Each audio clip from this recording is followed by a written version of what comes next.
If you're like me and countless other musicians, actors, and speakers from around the world who have struggled a lot with performance anxiety and stage fright, then you've come to the right place. By the end of this video, you're going to know not only what the root causes are, but how you can implement small shifts in your mindset and body that will transform your stage presence. Before we dive in, I'd love to invite you to join this community of creative entrepreneurs and artists and performers from all over the world by hitting that subscribe button below. And if you want to get notified of every new video that I post on Tuesdays, hit the notification bell and you'll get notified.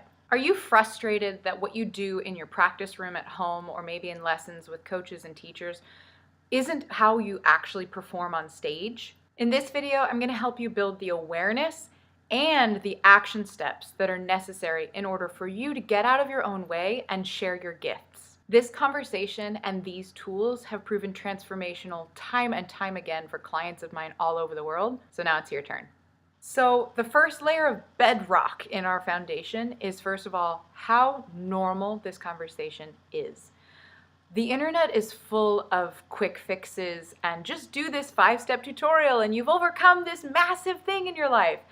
And I know I'm part of that, but I'd also love to point out that number one, we are not and never will be perfect. And number two, this is not a quick fix. Deep and lasting transformational change takes time and commitment and millions of micro decisions that you make over and over again. So hopefully you walk away super empowered and aware, so then you can implement these small shifts in action to create the result you want. The next layer of awareness we're going to build is what's prehistorically programmed into our bodies. We came from tribal groups of animals, essentially, that depended on each other and depended on community in order to survive. So anytime that you were perceived or that your brain perceived a threat that you were not going to be accepted into the community, that meant you could be killed. So it's a very, very ingrained part of our mental space and our body to have this fight or flight response to situations that feel dangerous. And although we know in our modern perspective that performing on a stage or speaking in front of an audience is not actually dangerous, the implication in that kind of subconscious layer of our mind is, if I fail at this, I will not be accepted, therefore I could die. And on top of that, we have our modern programming, which speaks to perfectionism and getting it totally perfect and right the first time you try it. And for some of us, a lot of our self-worth gets planted inside of that conversation. So it's almost like when we step onto a stage, it's like we're representing all of the teachers and coaches and mentors that have helped us get to that point, and we don't want to disappoint them. And same thing for our audiences. We want to give them the greatest gift that we can and that we're capable of. And if we fail, then it's like we're putting our self-worth on the line, and that has a pretty high stakes reaction internally. So knowing this bedrock of the foundation that we are in a society that loves to offer quick fixes that don't work, and we have these prehistoric and modern programming in our bodies and in our minds that have it be really high stakes and have a physiological reaction, what I want you to take away from this part of the conversation is knowing that this is a supernatural part of being a human and there's nothing wrong with you to fix. So hopefully that's comforting to you on some level, but also just know that the people who are on the other side of this journey have simply practiced what we're going to next talk about in these tools and tips that I'm going to share. They've just practiced it more often. So consider that you're just kind of at the beginning of practicing over and over and over again, wading through these feelings and physiological reactions, and they've developed a stronger muscle to overcome them. I cannot stress enough how important this process of building awareness and normalization is before taking action. Some of the most influential books that I've ever read were solely based on building awareness. Two of the books actually were The 4 Agreements and The Artist's Way. They absolutely changed my life and were a foundational part to me getting to the point I could put into action some of these things I'm going to share. And I'd love for you to comment below what books you've read that have shaped your mindset and your perspective about performance that completely changed the game for you. So I'm going to break these tips up into things to do before the performance or audition and the things to do during it when it's kind of hitting you.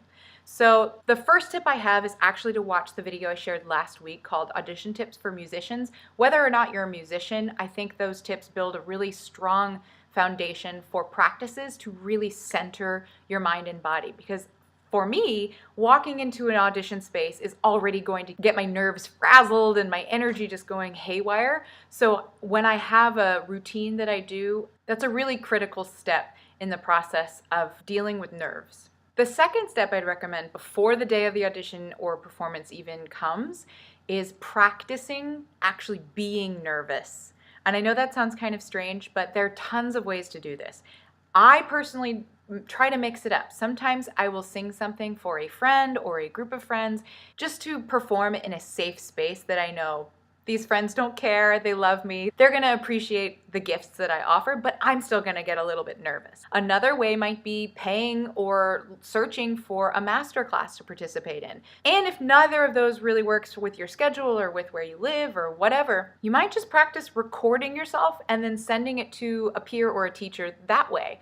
I know for me, just the idea that someone else is watching me sing sets the stakes a little bit higher, so I get a little bit more nervous, and then I get to practice dealing with those nerves and still performing the way that I know I'm capable of performing. My next tip is to set an intention.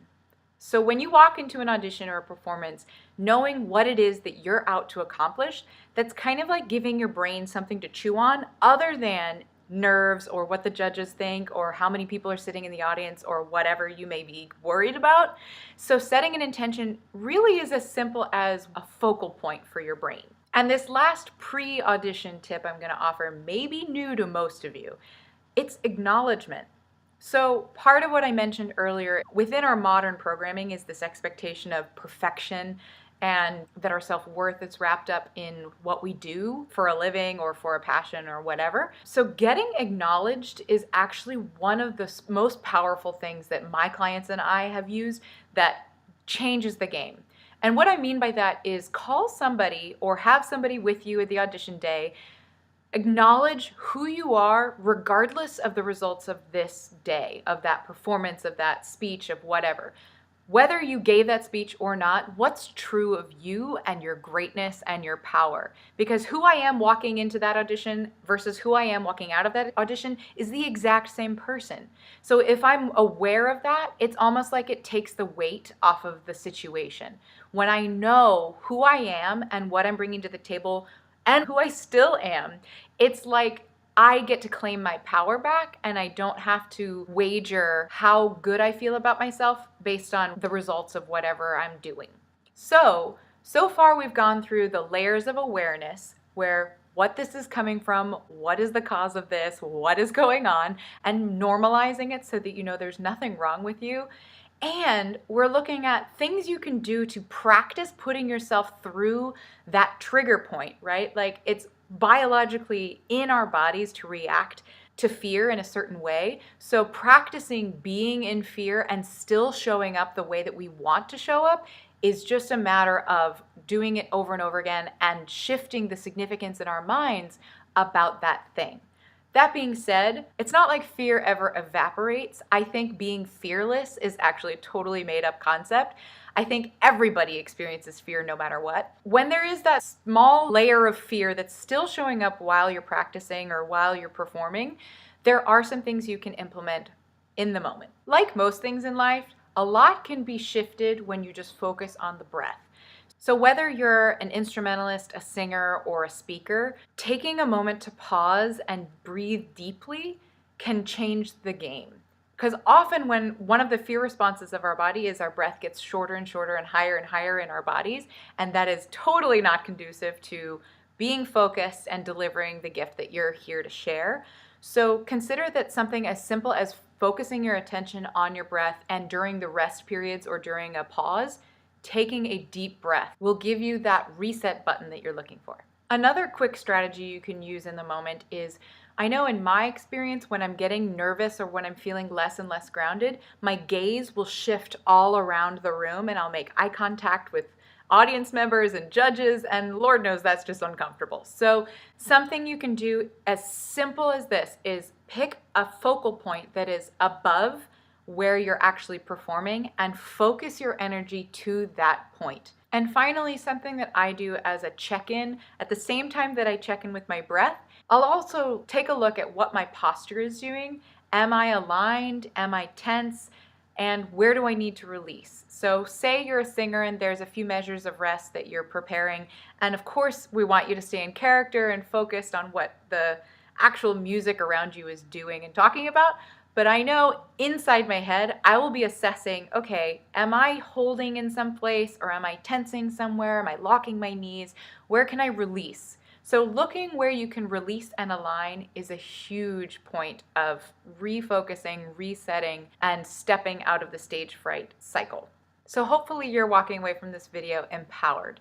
And if you did find this video helpful, please do give it a like to let me know. And again, of course, hit that subscribe button and bell to join the community and catch me again next Tuesday. Also, check out in the description below, I have created an ultimate well-being guide for creatives and performers that gives you sort of the template to have a checklist of sorts for your well-being. I think this is one of the biggest pieces to your success as a musician or as an entrepreneur. So check it out below, and there's also a personalized guide for you to fill out for yourself, how to implement my template into your life. So download it below and let me know, what do you think of it? Also, for those of you who made it to the end of the video, comment below that you noticed that the sun set while I was filming this video. Super hilarious, and now a learning lesson for me never to record at this time of the day. So let me hear from you below, my sunset followers, and I will see you next Tuesday. Thanks for watching. Bye.